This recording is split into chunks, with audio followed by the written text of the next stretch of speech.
Hello, I'm Raisa Chantami of the Indonesia channel in Jakarta, and this is your TIC news break on the hour, every hour. Here's what's happening in Indonesia.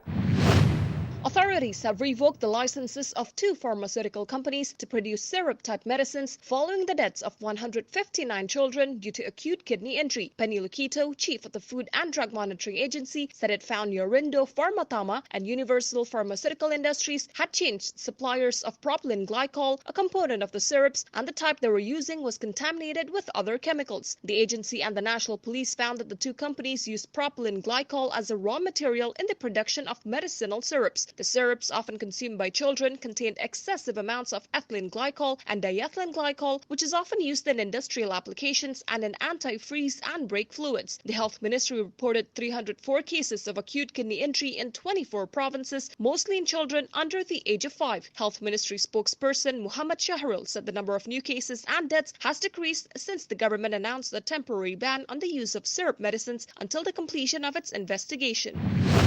Indonesia is ready to shut down coal-fired power plants with a total capacity of 9.1 gigawatts as early as in 2027. Coordinating Minister for Economic Affairs Erlangga Hartarto said the move was part of energy diversification as a result of the country's endeavors for the G20 summit this month. The country is committed to the Paris Agreement through the nationally determined contribution to cut carbon emissions by 29% in 2030 at the latest and achieve net zero emissions by 2060 or earlier. The minister stressed that the commitment is crucial given that a variety of natural disasters such as floods and landslides which affected Indonesia in the recent years are the impact of climate change.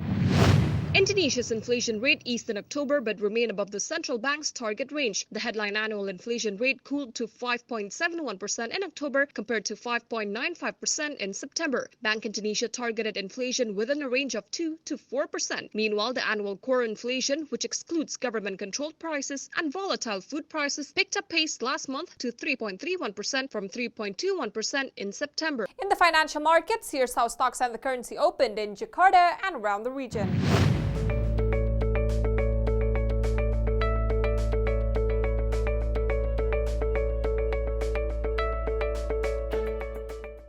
If you're heading to Indonesia or traveling within the country, here's the weather forecast for major destinations.